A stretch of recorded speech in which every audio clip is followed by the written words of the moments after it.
Welcome to the November general meeting. Today you are in for a treat because Ann Brown has put together an incredibly interesting uh, program today on public lands. We're going to start out at the national level, and then we're going to zoom into the local level and what we can do to protect our public lands from this current administration, as well as protect them for future generations. Uh, First, just to make this a seamless presentation, we would ask that you keep yourself muted. If you have any questions for our speakers as they're coming up, please put any questions in the chat. But first, I'd just like to go over a few items of Livermore Indivisible Business.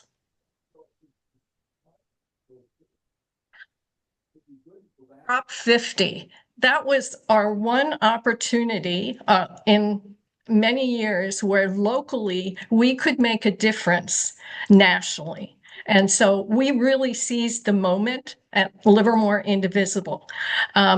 We had 5 events through the Prop 50 table at the farmers market where our members had the opportunity to hand out flyers to farmers market attendees and educate our local Livermore residents. Christine and Jan and Sherry put together a lovely table with lots of information, and it went so well. Helen, who is the queen of postcards, organized 3,500 Prop 50 postcards, as well as 2,500 postcards to Virginia. Pretty impressive, that effort. We also had Prop 50 pop-ups where we could protest and talk about our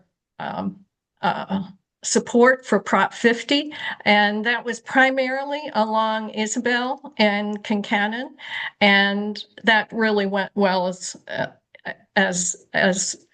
in addition. So the other event that we did was Prop 50 freeway sign, and that was on Airway Boulevard. And we did that 4 times early in the morning. We have to do it in the morning because the screen or the sidewalk is on the east side of the bridge. And we had lots of people honking, lots of trucks, believe it or not, that were honking. And we did that 4 times. And finally, we had 6 weeks and 6 weekends of Prop 50 canvassing. And we had the opportunity to talk to local people who were supporting Prop 50 and some people who were not supporting Prop 50. But all of our conversations, I would say 99.9% of our conversations were civil, and it was a joy to be able to get out and canvass amongst our fellow neighbors. So thank you, everyone who did a wonderful job with Prop 50, and you'll get to see our results.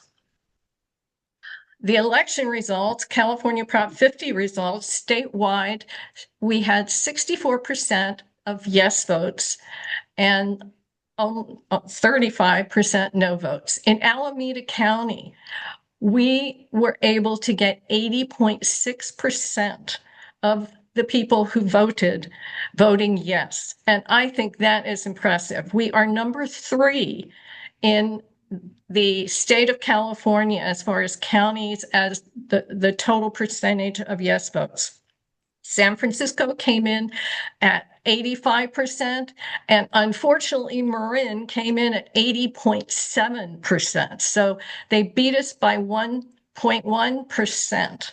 But we had a lot more voters in Alameda County. And considering the purple area that we live in, I think our efforts really paid off in boosting those numbers. In Virginia, where we sent out postcards, Abigail Spamberger won by 57%, and the Democrats picked up 13 seats.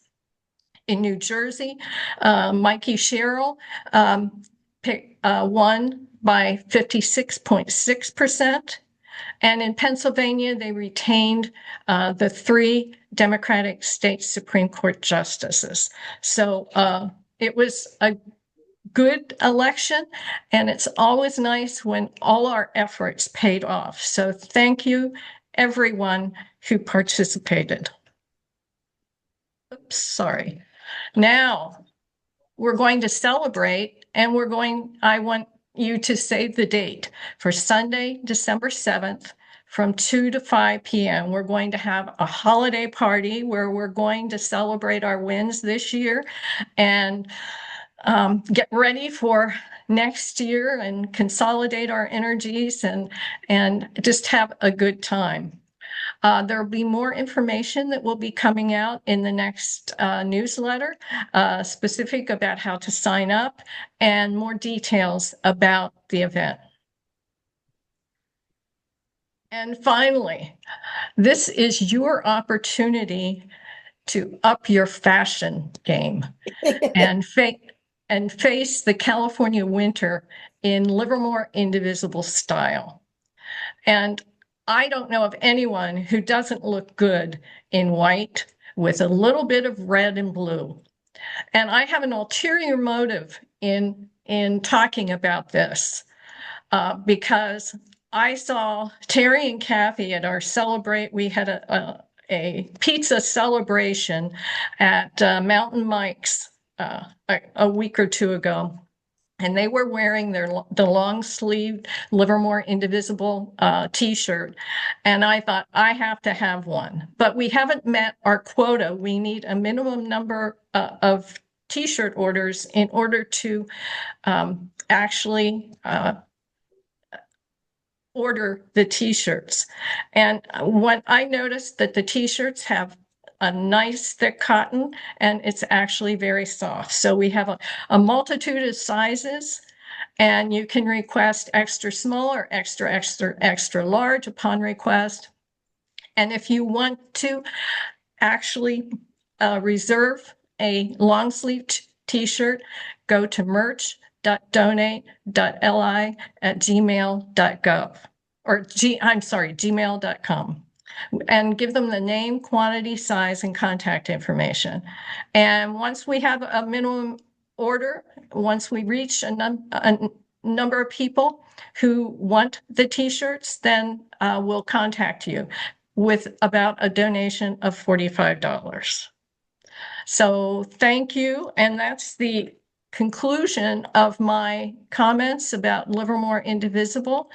And I'm going to be turning it over to Anne right now as soon as I stop sharing. Let me see if I can. I did. Thank you. Anne, I'm turning it over to you for your wonderful program. Thank you, Karen. That was a great energizer. Okay, so our theme today, as you've heard, is what's going down with public lands? What are some of the wins on our public land protections, and what can we learn from them? And what are the current threats to our public lands, and what can we do about them? So we have some wonderful guests here, but first, let's review what are public lands. So let me get up my screen to share.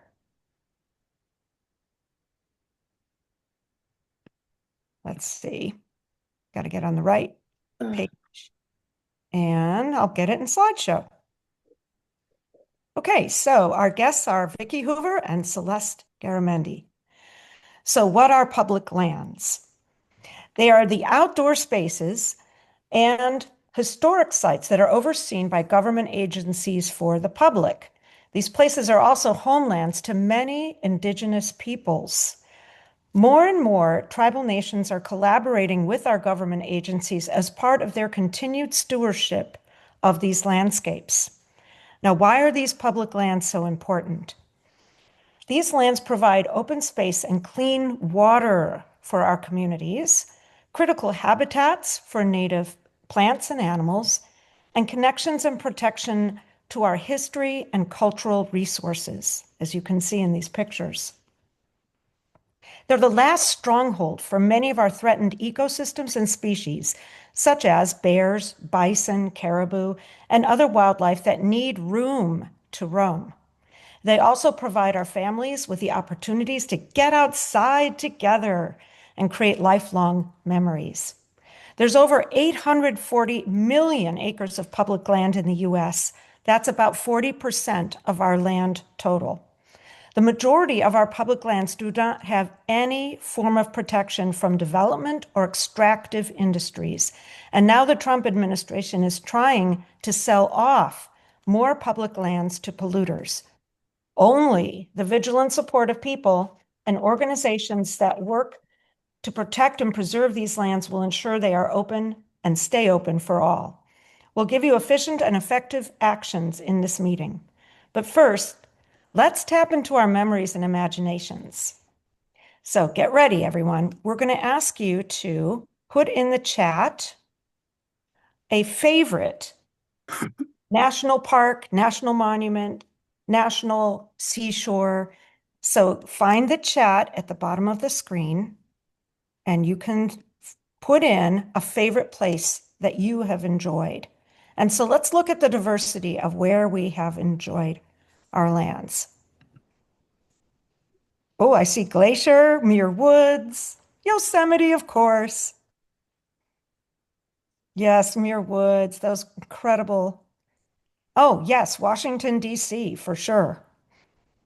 So lots of great places all around our country.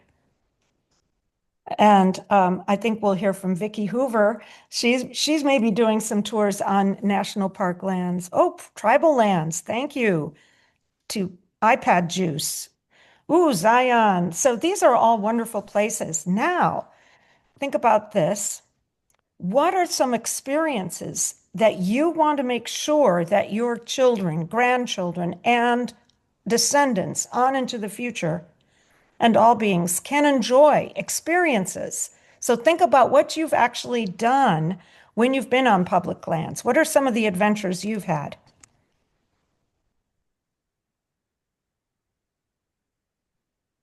Yeah, family backpacking,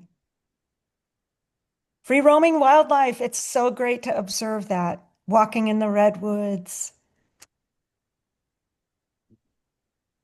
rafting. Oh, yeah, I love anything in water. Picnics. So we want to preserve these experiences for future generations. It would not be fair if we were the last generations to be able to enjoy these. So we've got some work to do to preserve that. So I'm going to advance my slide. We've done these wonderful questions. Okay, so I'd like to introduce our first guest, Vicky Hoover. And you can see this wonderful collection of pictures here from her leadership over the years. So let me find oh, here we go. So we're going to start with Vicky, and she'll share updates on what's going down on federal public lands and what we can do about it. Then we'll zoom in on a local state park known as Tesla and listen for its proper Indigenous name. We'll welcome Celeste Garamendi from Friends of Tesla Park for that portion. Then we'll zoom out to the Diablo Range for updates from Save Mount Diablo, and we'll learn about the preservation of Doolin Canyon by Tri-Valley Conservancy. All right, so let me introduce Vicky. I found a feature article on Vicky in the Sierra Club website written in 2017. If you want to read the full bio, go to that Sierra Club website and find her name. Since joining her first Sierra Club hiking trip in 1967, Vicky has had countless different positions within the Sierra Club outings and has dedicated her time to caring for the land she loves and informing others so they might do the same. Shortly after joining the San Francisco Bay Chapter's Wilderness Committee, Vicky became instrumental to the passage of the proposed Desert Protection Act. So let me show you some pictures from there. Yes. And there's that iconic desert tortoise. When leading an outing, Hoover infuses her own values and knowledge with the club's ethos to teach about how politics and conservation are inherently tied together. As a leader, she encourages people to stand up for what they stand on and connect with elected officials to lobby for and vote in the best interest of the environment. Vicky has been presented with the Wilderness Forever Future Award, honoring her decades of leadership and volunteer work to connect countless individuals with the great outdoors. Currently, she's the volunteer editor of 2 Sierra Club newsletters, Words of the Wild and Sierra Borealis, the Alaska Report. In 2016, she celebrated her 50th year of backpacking with the Sierra Club with a hike to the John Muir Hut, situated at nearly 12,000 feet at Kings Canyon National Park in the Sierra Nevada, to place it on the National Register of Historic Places. To this day, this incredible woman can rarely be found behind a desk. In fact, she is zooming in from Utah while train tripping around the West. Welcome to Vicky. Oh my gosh, Anne, that's an amazing introduction. Thank you very much. I should add that I live in downtown San Francisco, and for the whole time of her being in Congress, have been a constituent of Nancy Pelosi, whom we're sorry we're losing. She has been such a wonderful leader, but she deserves to retire now. I just would like to add one little thing. When you talked about the federal lands, the public lands, you talked mainly about the federal lands, and I know why, because that admittedly is our emphasis today. However, I think we shouldn't forget the importance of our state public lands, our state parks, and our state, California, is one of the few, I think one of 6 or 7, that has a state wilderness system. We have actually a dozen state wildernesses. Our State Wilderness Act is closely based on the National Wilderness Act, and the largest and perhaps best known of our state wilderness is the Anza Borrego Desert Wilderness State Park. But there are 11 others, and at this time, when the federal government seems to be kind of out of the business of land protection, we're putting more emphasis on our state lands. So keep that in mind, and we may be able to find places where either more state parks could be developed, or some could be added to, or maybe it's time to get an additional state wilderness. The state wilderness system is administered through the State Parks Department. And of course, when you hear about Hismet Warep, our Tesla Park, that is state lands. But in addition, we also have local public lands. In the Livermore area, for example, we have the wonderful Sunol Regional Park and Sunol Regional Wilderness. Those are public lands too. And even every city park is public lands in the sense that it belongs to all of us who are residents and citizens. And yes, on the federal level, our system of federal lands that belong to the public, and let's face it, we are the public, is unique on the globe, really. And we have to guard that system of federal public lands. Of course, admitting all the time that initially we stole those quote unquote public lands from the Native Americans who had lived there before. Now, as you know, as we all know, the Trump administration does not like our vision of federal lands as good for dispersed recreation and good for wildlife habitat and good for protecting and connecting areas of habitat. They seem to have a long-term vision of turning our public lands into profit centers, especially at the moment for oil and gas leasing. The Trump administration would like nothing better than to see all our public lands covered with oil wells. The effort in Congress to actually sell off significant parts of our federal public lands, authored by Utah Senator Mike Lee, who never saw a public land he liked. That effort went to a real failure because Senator Lee, I guess, had underestimated the popularity of public lands. Around the country, all surveys show that regardless of their political party, Americans love our public lands, federal, state, regional, local. We care. We use them.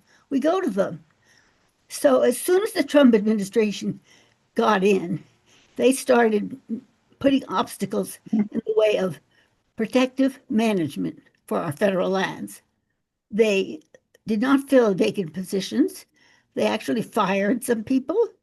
They made it difficult for the staff of our parks and national monuments in the day-to-day management, so that many took early retirement and or just left because the conditions of employment became so difficult. And that was even before the government shutdown that we all know about, that is just ending.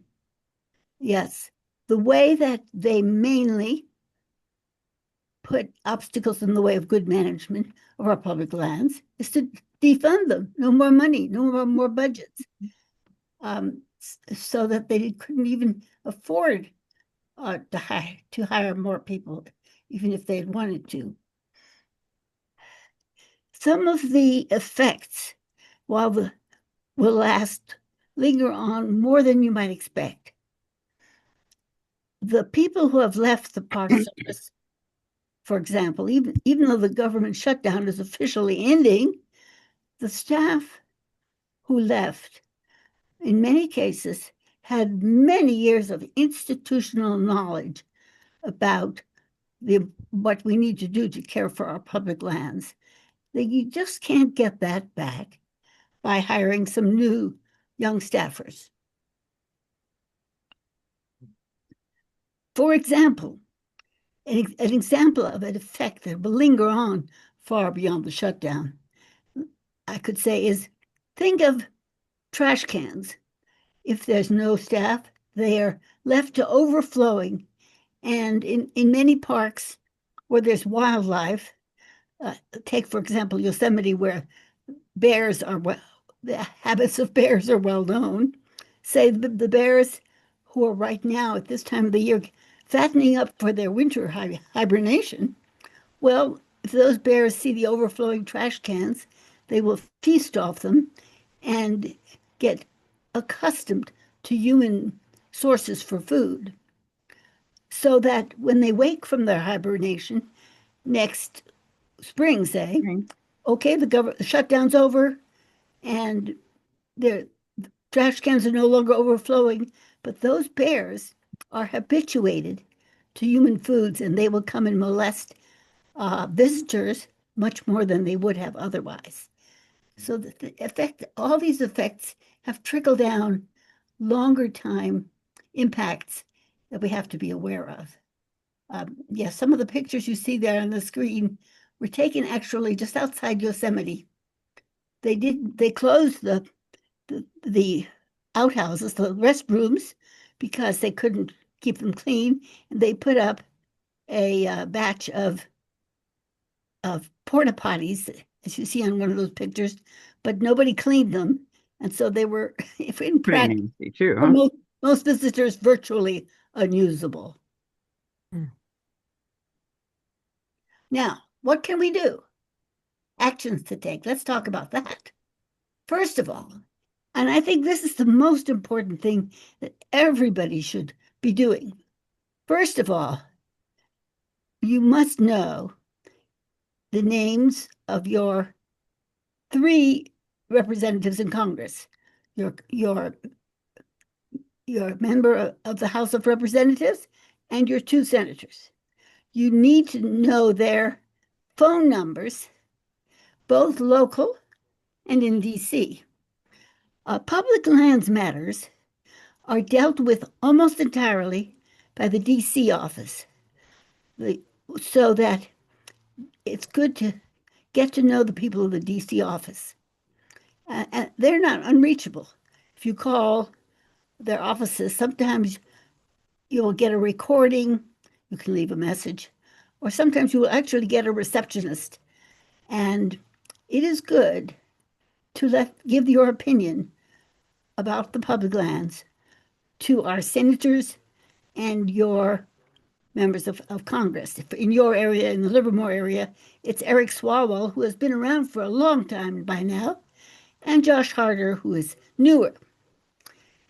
And both of them, and I should say all 4 of them, because I want to include the senators, are Democrats who have been good on environmental issues.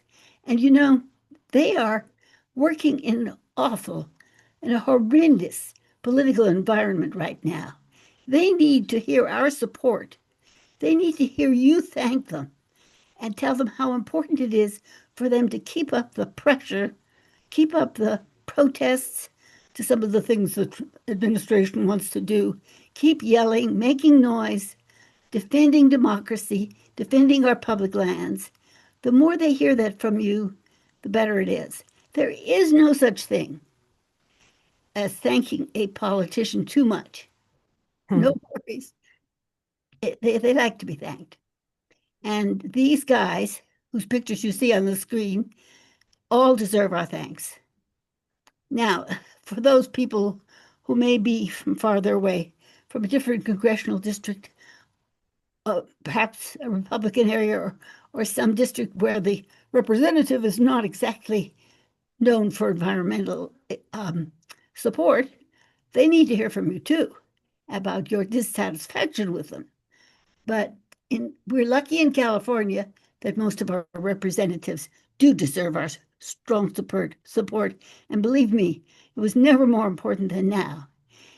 It's a good idea actually to get to know who is the environmental staff from our representatives.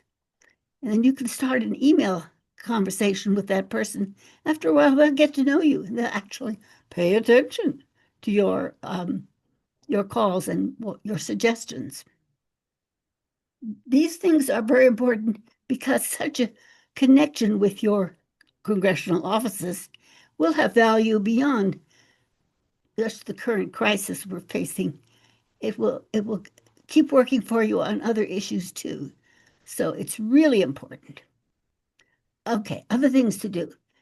We've talked a lot about Yosemite, say, which is for many of us one of our closest national park, although an even closer national park to the Bay Area is Pinnacles National Park. I bet a lot of you have been to Pinnacles. Well, it doesn't get as much publicity as Yosemite, but it's a very important national park too. And right now, I have been in Moab, Utah, and the local news is full of news about vandalism, graffiti in arches, because some of the visitors know there's no staff to watch them, and they, with malicious intent or simply thoughtlessness, have been painting things on some of the wonderful, wonderful rock formations. Graffiti can be cleaned up and will eventually be, but it's off. I tell you, it is a pretty awful experience to be greeted by graffiti in a national park. Okay, the next thing you can do when you go to these national parks and you see any impacts of lack of staff, overflowing toilets, overflowing trash cans, bears wandering around, whatever it is, document it. Take pictures. Pictures are so important. We need lots of pictures. What will you do with those pictures? Well, you can post them on social media. You can send them to your elected officials. You can use them as basis for a letter to the editor. Letters to the editor are one of the least used valuable tools in the environmental toolbox. People actually read letters to the editor. It tends to be one of the most widely read portions of any newspaper. The big city newspapers, like in where I live in San Francisco, the Chronicle, they get so many, they can't print nearly all that they get. But the more that they get, they'll notice what's sent to them, and they'll print some. Smaller newspapers, you generally have better luck in getting your opinion voiced. And the neat thing is that when you get a letter to the editor printed, lots of people, including the staff of our congressional representatives, will see that. Pay attention. So this is all part of documenting and getting the word out about specific instances of problems due to the lack of funding in our parks and the lack of staff. So keep that in mind. In addition, another thing you can do is volunteer in those parks, whether it's a local park, regional park, state park, or a federal park, and not just parks. Remember that in addition to national parks, we have national monuments. We have a bunch of them in California, mostly, that's it, I think almost all of them, managed by the Bureau of Land Management. In the California desert, for example, which is a very important part of our state, the desert occupies about 1/4 of all of California, and a large part of it is definitely public lands.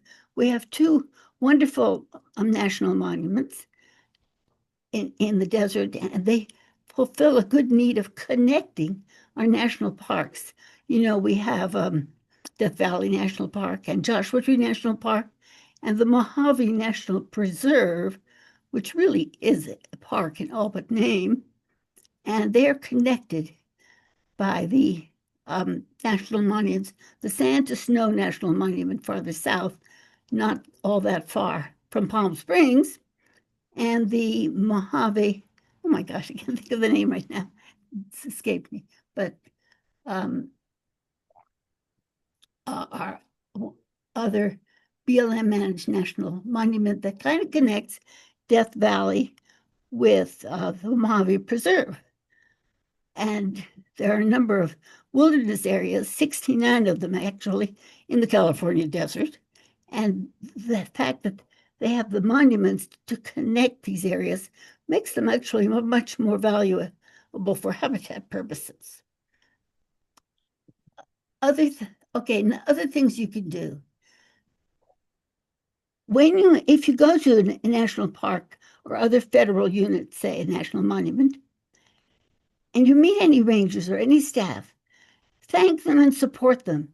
We know they're having an awful hard time now. They need to hear that we care. They need to hear directly from visitors that we care about what they're doing and it matters to us and it's very important. Again, it's not possible to thank them too much. Keep that in mind. So you can write to Congress. You can document damage. You can volunteer in a park unit. You can support our staff. And another thing you can do, which is really important, although it might not seem directly to affect our federal lands, but you can volunteer in a local conservation campaign. Well, look at that. 30 by 30 is on the screen, and thank you. That is a fantastically important, relatively new California state conservation project, 30 by 30.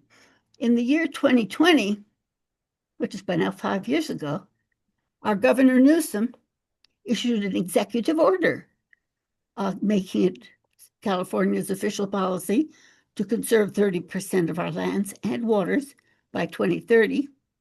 And 3 years later, in 2023, the state legislature confirmed that executive order and made it more lasting by passing a law. So it is now the law of the land.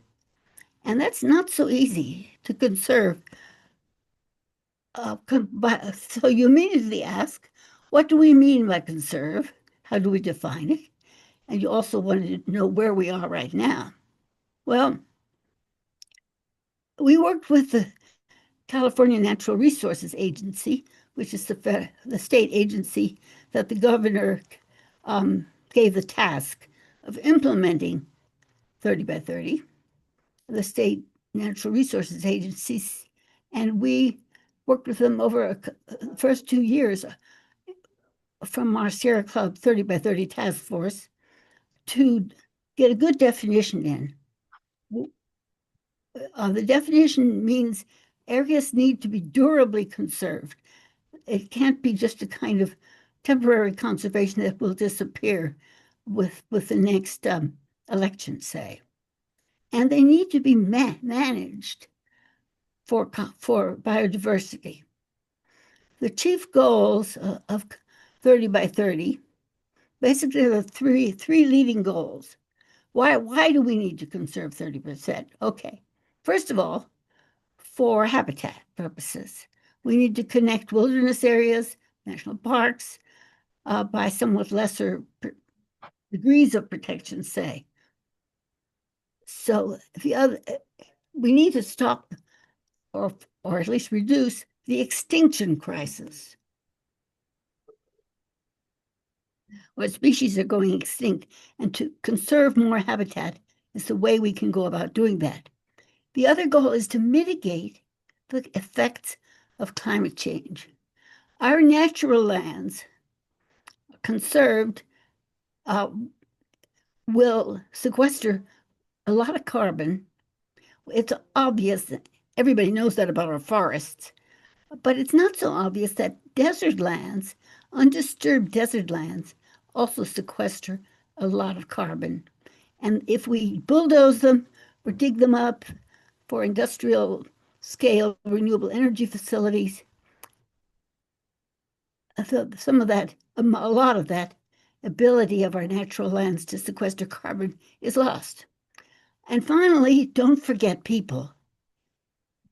A goal of 30 by 30 is to give more communities, especially disadvantaged communities in urban areas, better access to nature close to where they live. Yes, it's all very well to have national parks here and there in California, but a lot of people, especially in urban areas, can't afford or don't have the leisure to go and visit those areas.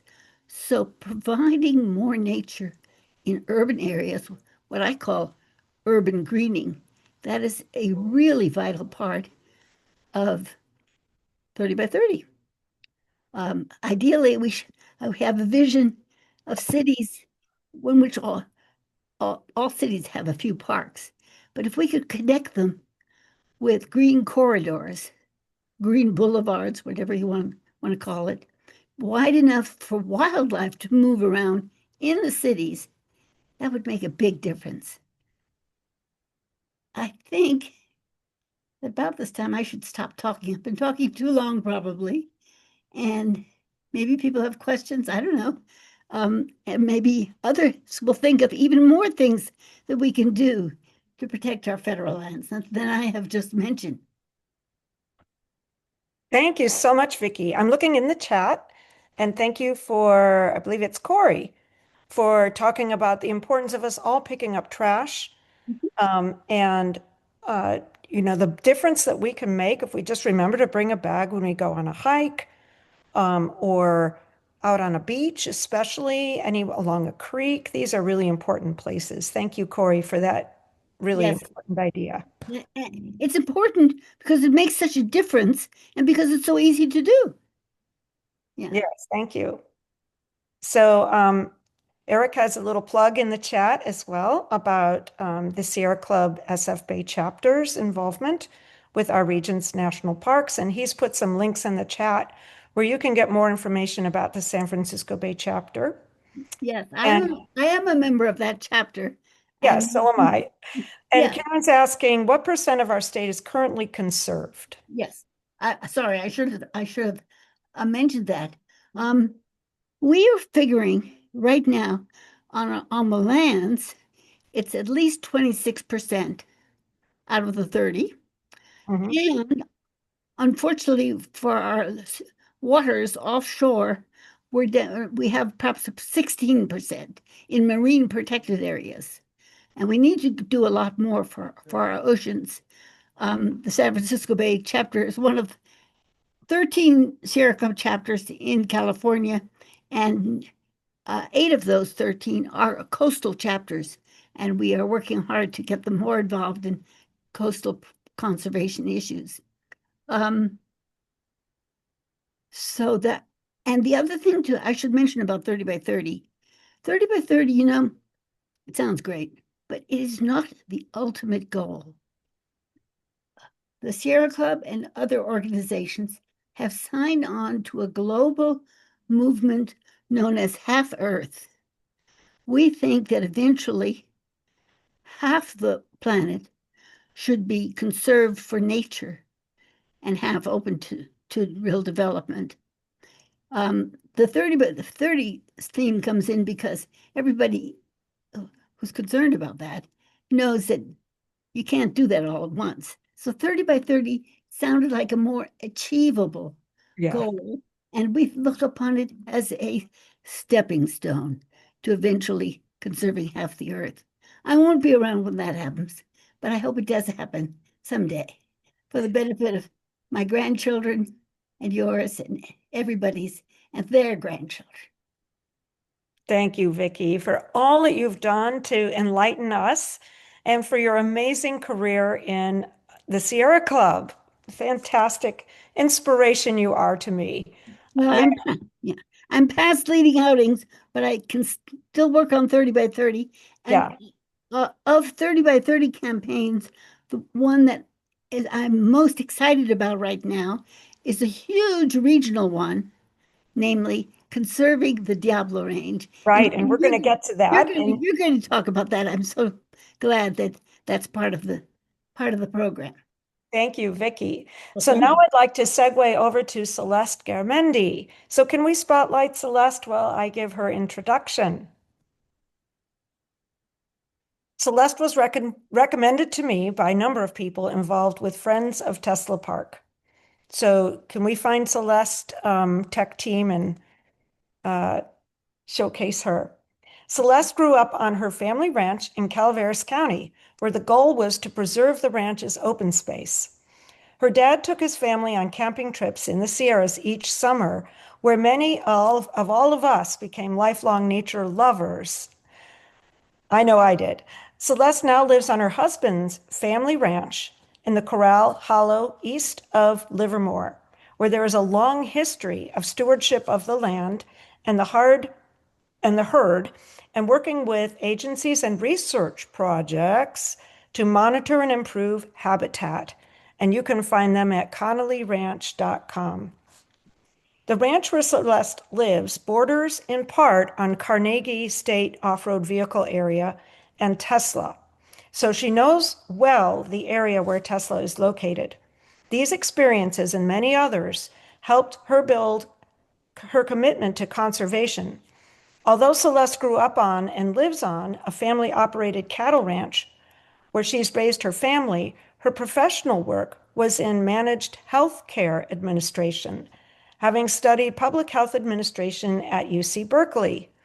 Welcome, Celeste. Thank you very much.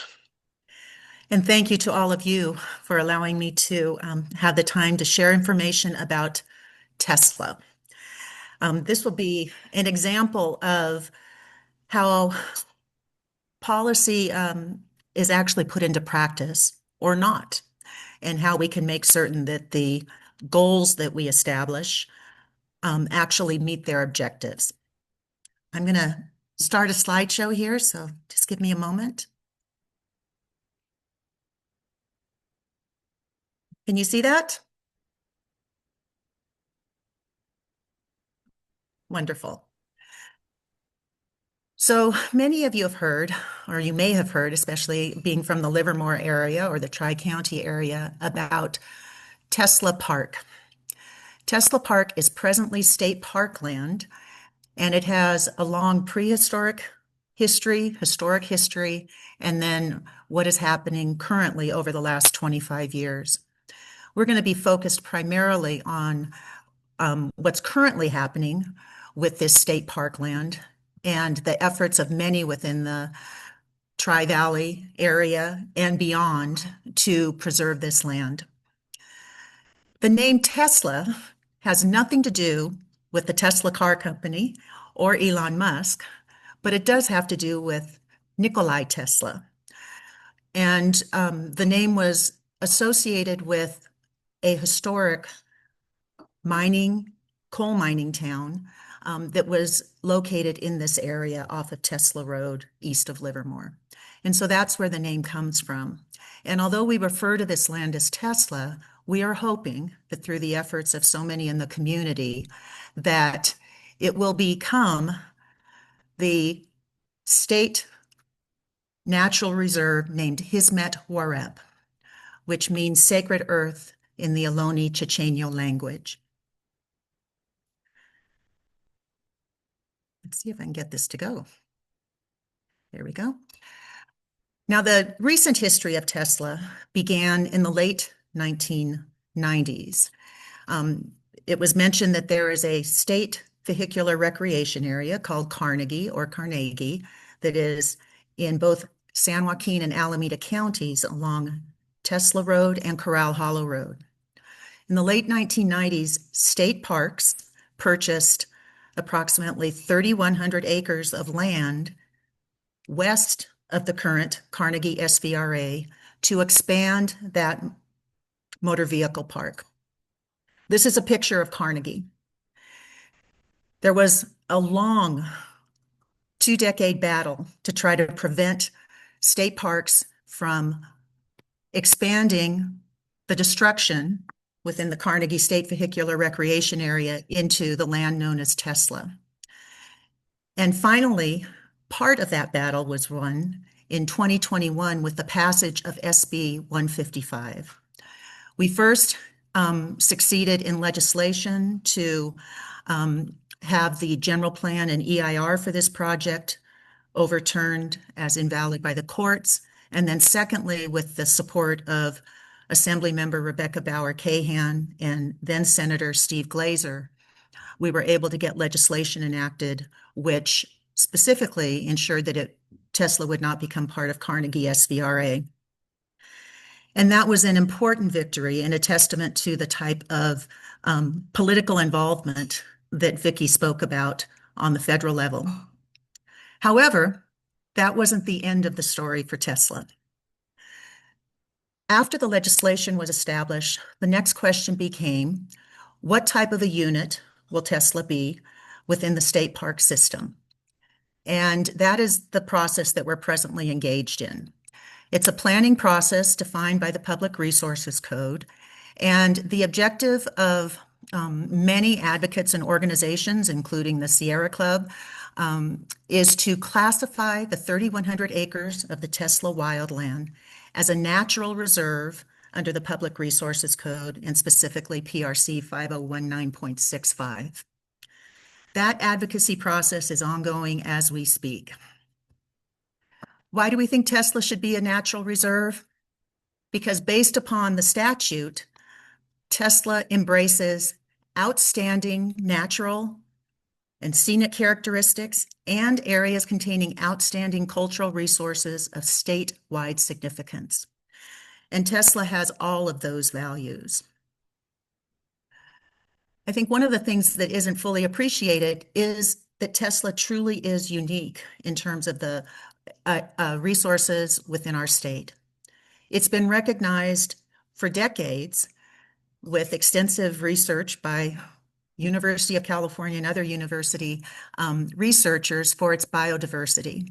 So we all know California is identified as a biodiversity hotspot, but Tesla is a biodiversity hotspot within California. It also has significant ecological values that we'll talk a little bit more about. It has significant prehistoric and tribal cultural features. Again, that is part of the reason that Native American leaders have identified that it should be called Hismet Warep, or sacred land. And it has the historic cultural features, which I mentioned in terms of the historic Tesla coal mining town and coal mine. Vicky also talked about access for urban centers. Tesla is located about 15 minutes from Livermore and about 15 minutes from Tracy. And so it's accessible to urban areas and particularly underserved populations. One of the supporters of this effort is the Tri-Valley Native American Center, who has identified that there are places where kids can ride bikes and play sports, but there are no places for Native American students or students of Native American heritage that really represent and reflect their cultural heritage. And Tesla can be that type of place. And then also, Tesla is located smack dab in the middle of the northern Diablo Range. It exemplifies California's landscapes, but it also is part of the important preservation efforts that are beginning in the Diablo Range. And lastly, there are no other state reserves in this area. There are state parks, there's a state vehicular recreation area, there's a state recreation area, but there are no reserves, which provide the highest level of protection within the California State Park system. Now, the question's been raised of why is Tesla so special? And certainly its biological resources are a main component of that. And to assess that, we brought together scientists and experts to prepare a broad and comprehensive analysis of the biological resources in Tesla. This was based upon all of the public information that could be gathered, including information from public records requests from state parks.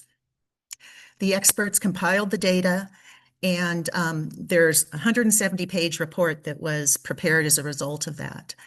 It was peer-reviewed by some of the top scientists in our region, including, for those of you that are into botany, Dr. Bruce Baldwin from UC Berkeley, and many others, to confirm that the information was credible and appropriate.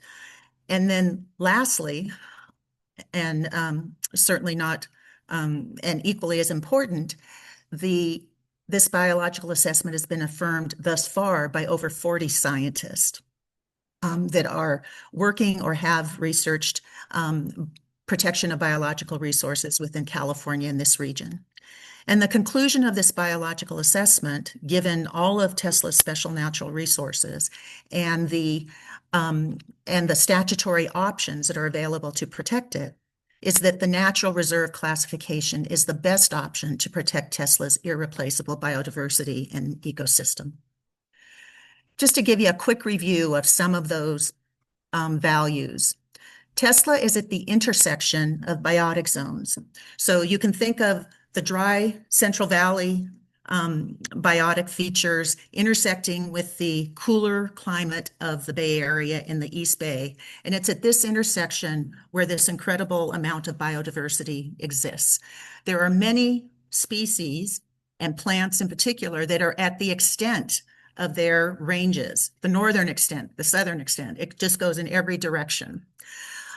Tesla is a relatively lightly touched and intact ecosystem. And because of this location where it's at this intersection of biotic zones, it's been recognized as important refugia for climate change resiliency. There have been thus far 55 special status animals that have been identified in Tesla, 45 rare plants, 9 sensitive natural communities. Its entire expanse is covered by a critical linkage habitat corridor from Mount Diablo going south along the Diablo Range. And then there are many independent assessments that identify this area as being important in terms of its biological resources. I just want to talk about a couple of them. So on the left-hand side is the critical linkage habitat corridor. You see it crosshatched with the light green. Tesla is right in the middle of that and almost spans the entire width of that habitat corridor. The only other part of it overlays into part of Carnegie. And studies have shown that the impact of Carnegie SVRA has reduced the abundance of special status species within that area. So the preservation of Tesla becomes critical in terms of preserving that habitat corridor. On the right is the East Bay California Native Plant Society's identification of its Corral Hollow Botanical Priority Protection Area. And again, Tesla is right smack dab in the middle of that Botanical Priority Protection Area. Those are just two examples of the independent studies and assessments that relate to Tesla's location. These are two others. On the left-hand side is a depiction of a phylogenetic biodiversity research by Dr. Brent Mischler and other colleagues from the University of California and other universities assessing, and this goes way beyond my technical understanding, but assessing three components of genetic biodiversity.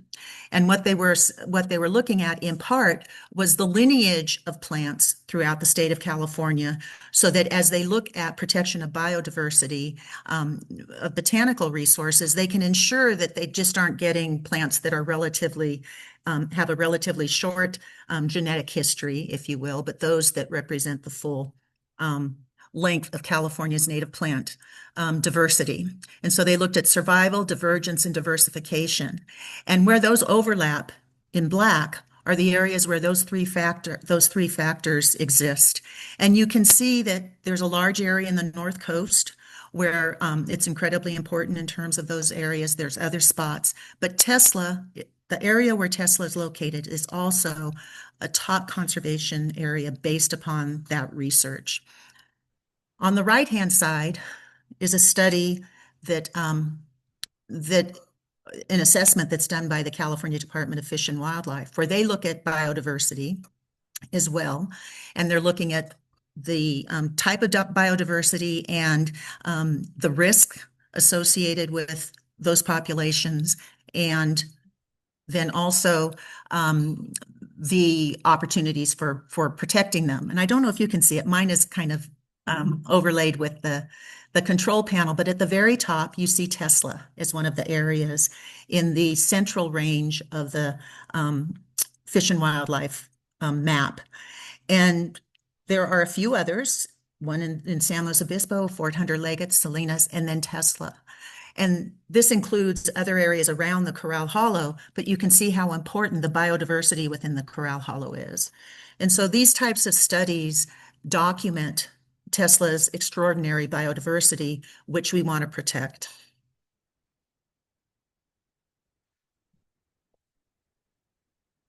In addition to many other species and many other areas, Tesla is an important bird area as identified by, Tesla is part of an important bird area as identified by the Audubon Society. And it is golden eagle foraging areas. There are nests on the property, and there are nests near the property where the eagles and the eagle pairs seek their foraging habitat. And so it's very important for a full range of species. We mentioned that in addition to this biological history, there is also historic significance. The route through Corral Hollow into Livermore was called El Camino Viejo during the Mexican era, or the Spanish and then the Mexican era. And so there's a history of human use of this terrain. And then in the late 1800s, the historic town of Tesla in the mine site was established. The intent of that, and the reason it was named Tesla, was to use coal to actually generate electricity in the Tri-Valley, which at that time was not something that was generally done. And this is significant in that the State Office of Historic Preservation identified in 2012 that the historic town and mine site, but also other areas along Tesla Road heading east towards Carnegie, would meet the requirements for listing on the National Registry of Historic Places. So that biological heritage, the historic factors, are coupled with Tesla's prehistoric history. Tesla is ancestral lands of the Ohlone from the East Bay and the Northern Valley Yokuts from the San Joaquin Valley, but other tribes as well from the area. And it was used for hunting and gathering, for ceremonial purposes, for trading with other tribes and other social interaction with other tribes. So it was, just as it's a meeting place of biological resources, it was a meeting place in terms of indigenous people. One of the things that is really important is that there has been a lot of tribal input into this planning process with state parks.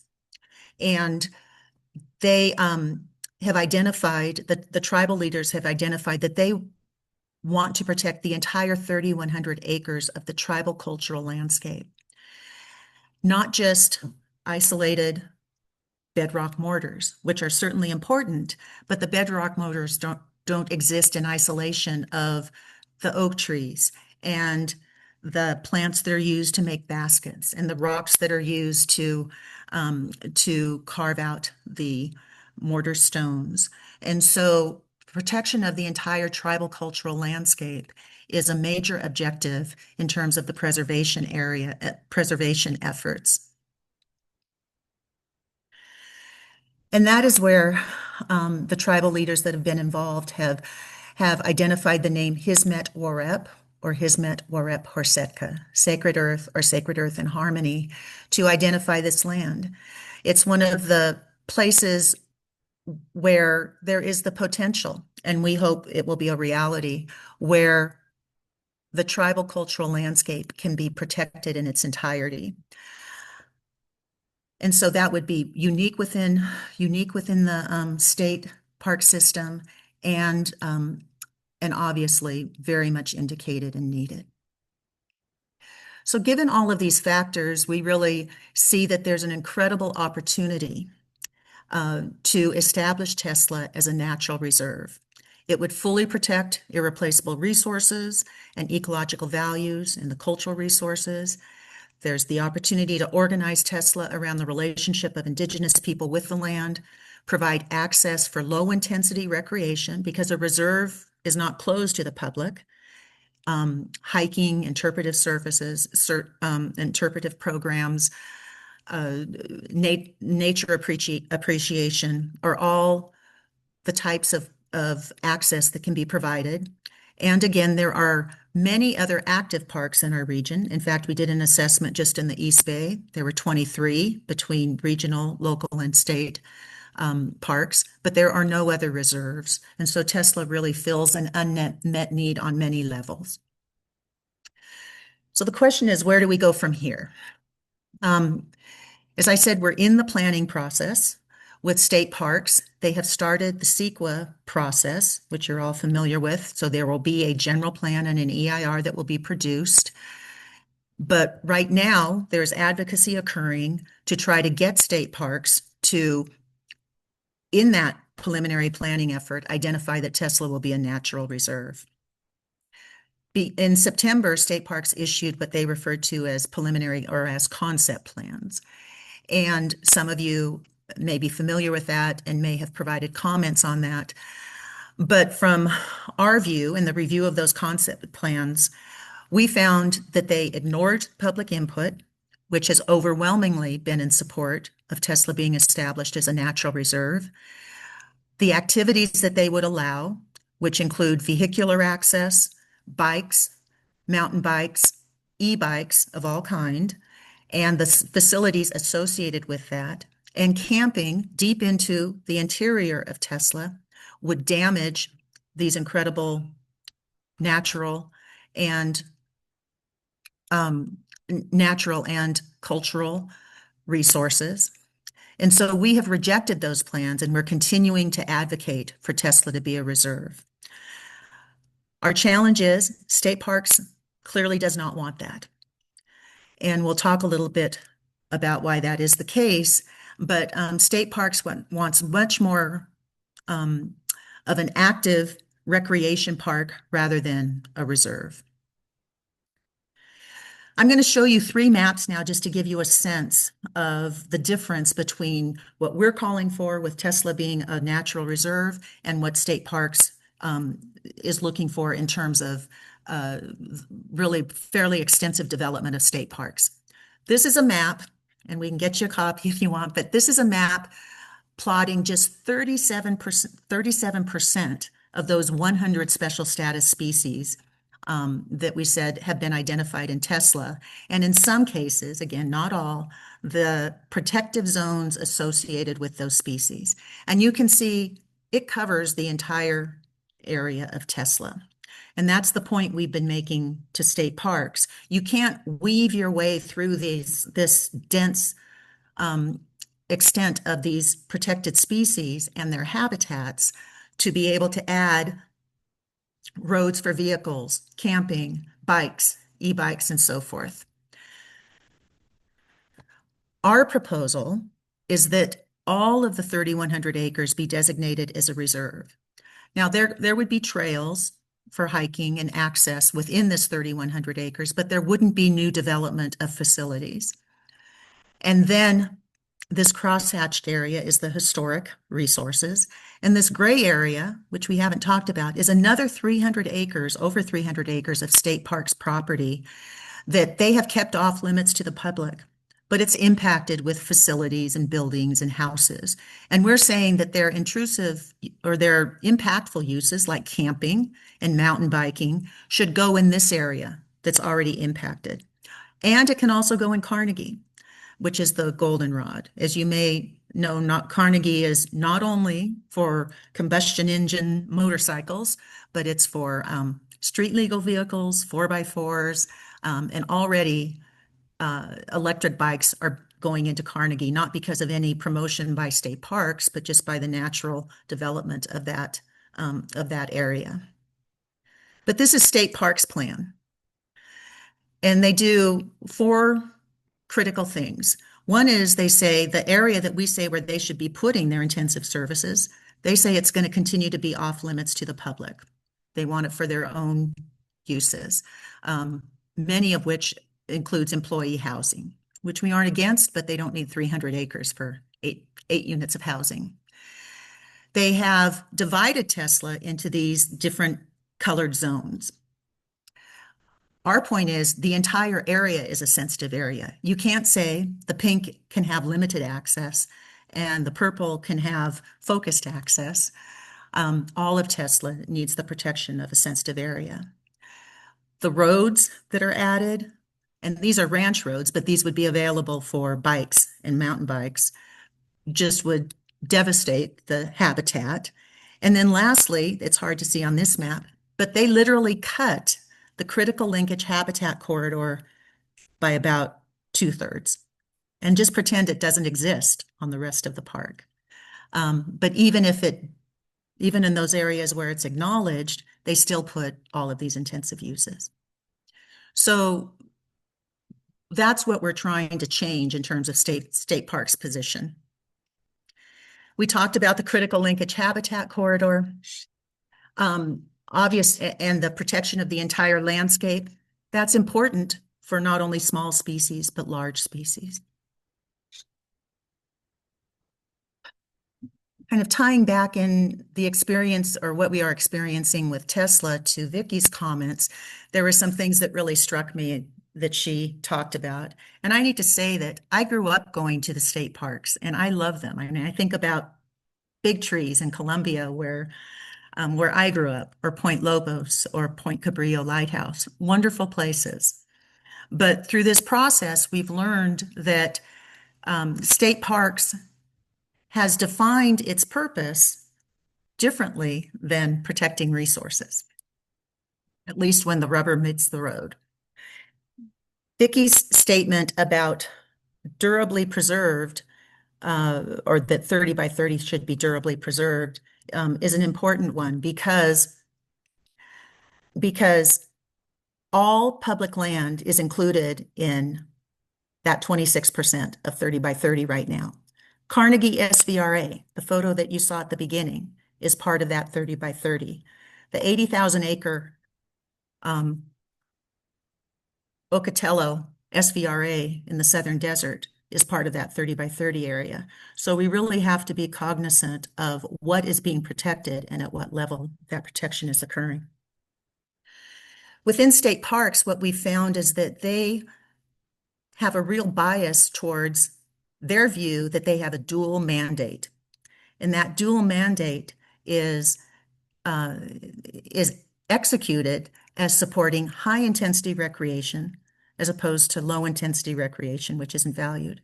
So state parks looks at Tesla and says, well, we have a dual mandate. We've got to provide camping. We have to provide bikes. We have to provide vehicular access. And they don't look at a natural reserve that would provide for low intensity recreation as having the value or meeting their objective. So it's a very narrow view on resource protection. They also look at resource protection as protecting a particular species in one location, not as protecting a habitat. And I think an example of how this comes to pass in terms of how it affects resources is that in the last 40 years, there's only been one new reserve that's been added to the state park system. And certainly, I think all of us would think that there are many more areas within the state that would be deserving of reserve status if we're looking at destruction of habitat through development or other types of activities, or the need to provide climate or refugia for climate change. So this dual mandate philosophy, which really permeates all of what state parks does, really has an impact on how resources are really protected. So in the case of state parks, unlike, I would say, some of the federal lands, they're being exploited for recreation, not for resource extraction. But many of the same lobbies are still at play. So in California, the motorized recreation lobby is very powerful within the state and very active in the state park system, as is the e-vehicle recreation lobby, which is now an extension of the OHV lobby. And so factors that are directing and influencing state parks are many of the specialized interest groups that we're familiar with. In terms of Tesla, as I said, we're right in the middle of the battle still.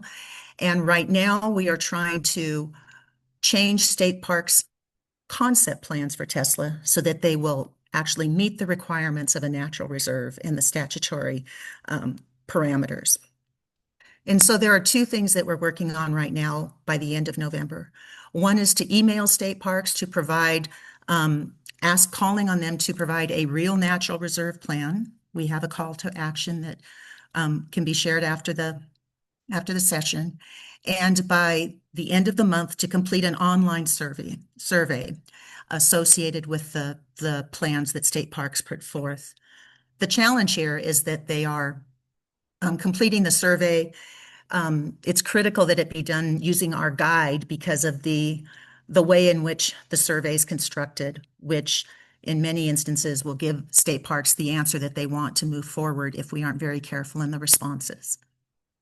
But those are two things that would be incredibly helpful to us right now if the community can assist us. And with these efforts and many more, because we know that this will be a process going forward, we hope that we'll be able to actually achieve the objective of protecting this land in a durable way, in a significant way, in a real way, not just with words, but with action, and that we'll be able to establish the needed connection to its indigenous heritage and work towards the Hismet Warep State Natural Reserve. Thank you very much. Thank you, Celeste. Wow, that was comprehensive. Okay, we have a few questions in the chat. Corey wonders, where can he find those maps? So they are in two places. One is the maps that we've produced are on the our website, which is teslapark.org.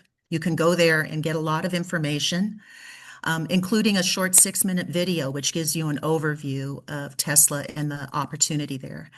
The state parks map is on their planning website, which is AlamidaTeslaPlan.com. And that is also where you would go to access this online survey. But again, I want to caution the survey. We really are asking people to be very careful in the way in which they complete that survey and follow our guide, because of those of us that know surveys know how they can be manipulated to get the results you want. And this is a case where completing it according to the guide will be very important to have the impact that we're hoping for. Thank you. Marilyn, your question about how do you access the state park survey and what is the deadline? So the deadline is the end of this month, November 30th, and we will provide links for the survey as well as for the guide prepared by the Friends of Tesla Park in just a minute. We'll have a QR code so you can capture it with your phone. We will also put the links in a resource document that will be shared with everyone who registered for this meeting. Marla wondered, how many state reserves does California have? About how many acres? And did it used to be more common that state parks would consider resource protection equal or greater than recreation? So I can answer some of those questions. There are 16 natural reserves in the state, and there are no cultural reserves, which is one of the statutory options. As far as the size, they are all really quite small because most of them were built around a single resource, like a stand of redwoods or rhododendrons. And so it's very important, but they don't typically cover a habitat or a resource area. The largest reserve is at Mono Lake, and that's 27,000 acres. But all of the rest of them are really quite small, generally less than 1,000 acres with a couple of exceptions. And what was the last part of that question? Did it used to be more common for the state parks to value the natural reserve? That I don't know. I don't know that per se. What I do know is that their mission statement, which they point to, was established around 2000. And their mission statement sounds good, but there's, again, the difference between implementation and words. The mission of the state park system is to provide for the health, inspiration, education of the people of California by helping to preserve the state's extraordinary biological diversity, protecting its most valued natural and cultural resources, and creating opportunities for high-quality outdoor recreation. I can't tell you how many times I have heard the phrase high-quality outdoor recreation, meaning everything but hiking. So where that occurred in the history of the state park system, I don't know, but somewhere they have created this dual mandate mantra, which is really destructive, I believe. Okay, thank you so much, Celeste. So I'm going to share my screen, and that will have, I believe, our the advance here. So here are the QR codes for you to respond to the Tesla survey on the left, and then the email template. So you do kind of want to get both of those, have that template kind of side by side. I'm sorry, the email is about sending an email regarding the natural reserve designation. The guide to responding to the survey is basically you're filling out the state survey. And Celeste, it is linked in that document. Is that correct? In the guide? It is, yes. Yeah. So you can get the link direct to the survey from that QR code as well. Yes. Okay, so now we're going to segue into, I zoom out for a minute.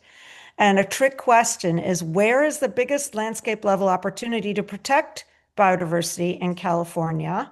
And a really cool clue is that Hismet Warep is part of this landscape level opportunity. Anyone want to guess? You can put it in the chat or unmute.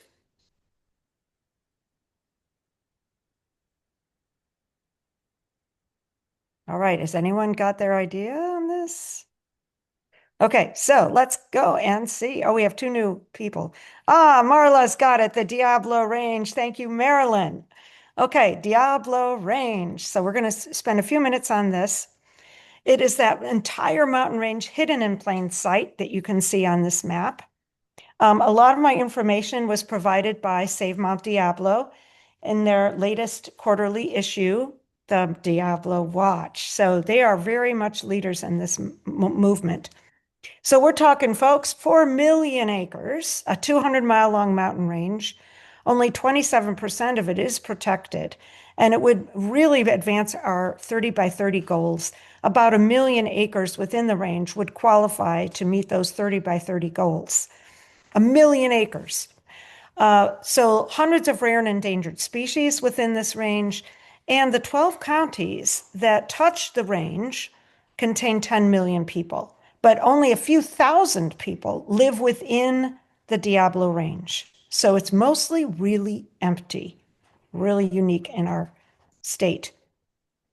Now, here's how it's at risk, is that, as you know, and we've talked about, Trump has attempted to sell off millions of acres of public lands. And even though we were able to prevent that sell-off, Senator Mike Lee insists on pursuing the sale of these lands. And if they had succeeded, that would have included 86% of the Bureau of Land Management lands in the Diablo Range, about 200,000 acres. Yikes. So Save Mount Diablo took action by convening 150 people, 60 conservation groups, including our local tribes. And they had this convening in, I believe it was Hollister or San Juan Bautista, so somewhere a little bit to the south of us. And they have some funding for looking at how to do this from Proposition 4. And they're looking at funds from other long-term reliable fundings. So one thing that came out of that convening was this has got so many multiple benefits to conserve this land that there needs to be a lot of different messages. And you can see in the bullet points on the screen what some of those are. And of course, for us, you know, along with things we've talked about, are the water resources, so important, especially when we go into drought cycles. So there is legislation in current House to help preserve the Diablo Range, brought forward by Rebecca Bauer-Kahn. It was passed by the Assembly on September 13th, and that is to establish the Diablo Range as a California conservation priority, even though there's not funding available for that right now. If we can establish it as a priority, it needs to pass the California Senate. So it's got a bill number you see there on the screen. And so we really need to contact Jerry McNerney, or if you live outside of his district, your own state senator, about supporting ACR 1078. And an easy place to go for more information is Save Mount Diablo's website. And on this screen, I found this iconic little blunt-nosed leopard lizard, which is one of the unique species in the Diablo Range. And of course, iconic species like mountain lions that need a large, large range in order to thrive. And also you see the San Joaquin kit fox, who have basically disappeared from our local areas, but they still live within the Diablo Range. Very important to conserve their habitat.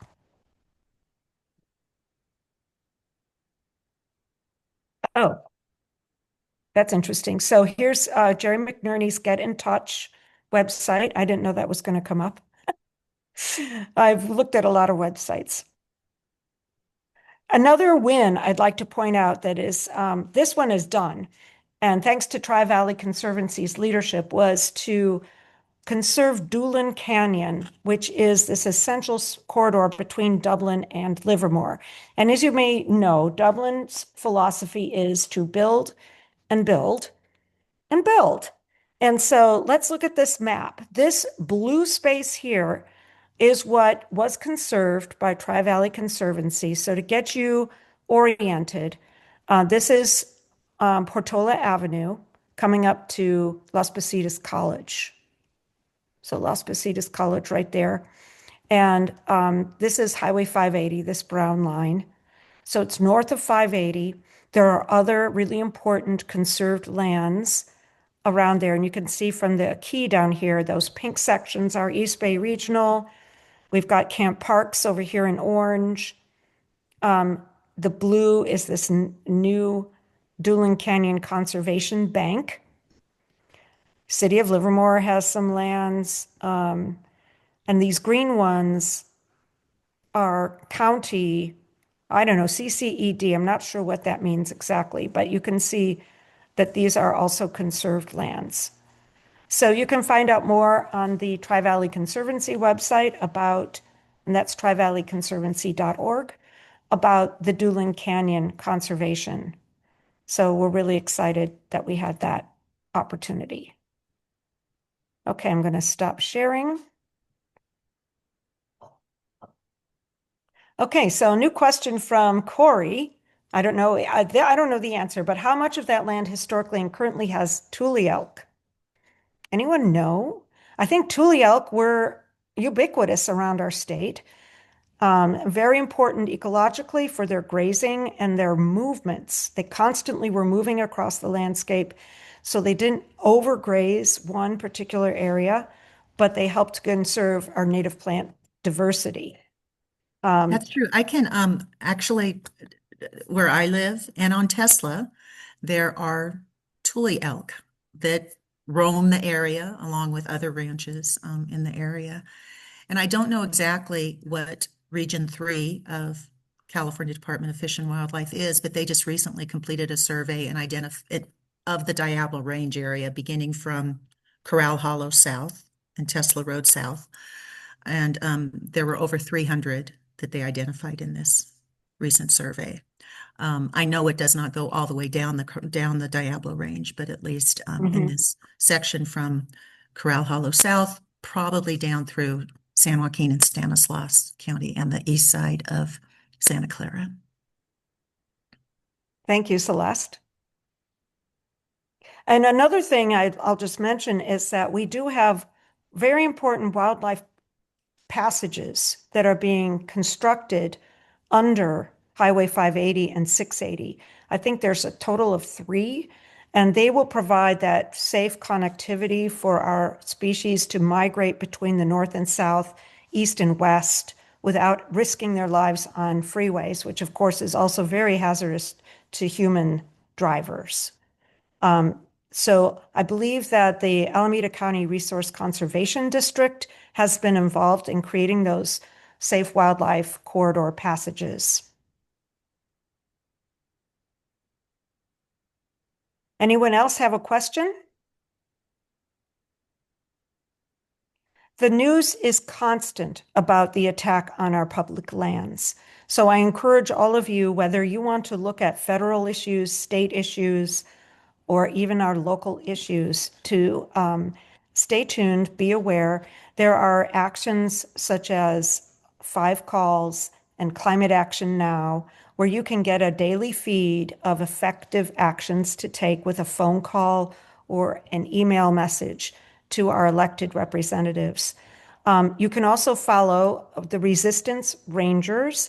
They are a group of laid off and off-time federal park employees, and they've put together a podcast and a Instagram page. I wasn't able to get anyone to speak with us today from Resistance Rangers, but know that they exist, and they are really getting the word out about what's going on in the national parks.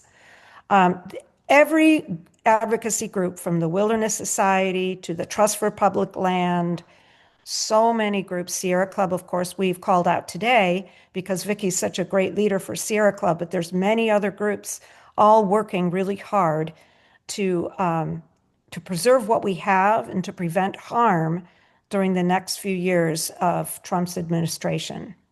So I really appreciate all of your interest in coming and joining us today.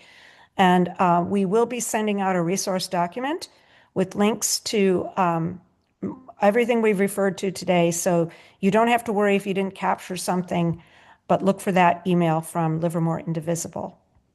And Karen, would you like to add anything to close us out?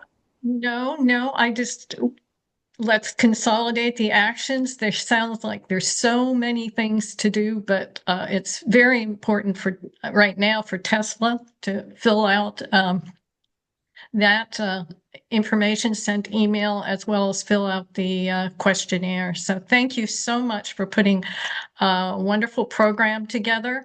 I don't see any other questions. I'm just going to finish this program out, hopefully by sharing my screen and asking you, again, I have to put in my plug for the long sleeve t-shirt again, merch.donate.li@gmail.com. So please let Terry and Kathy know if you're interested. And if you are not a member of Livermore Indivisible, please join us. That you would the only email that you will get weekly email from us from a newsletter, and that will have all the contact information that Anne has talked about from this very inspirational and informative meeting. And if you would like to donate to our activities and help us write postcards in the future, help us organize, please do so. We have the donation site. Up there is a QR code as well. Most of our past events can be seen at our website. Just Google livermoreindivisible.org, and you will find a link from this particular meeting. You will see the recording from this meeting. Also, we have a YouTube site that you can go to. Just Google YouTube Livermore Indivisible, and you will see that we also have a YouTube site. So thank you very much. And I thank you for attending, and have a lovely rest of your afternoon. Thank you. Bye, everyone. Thank you.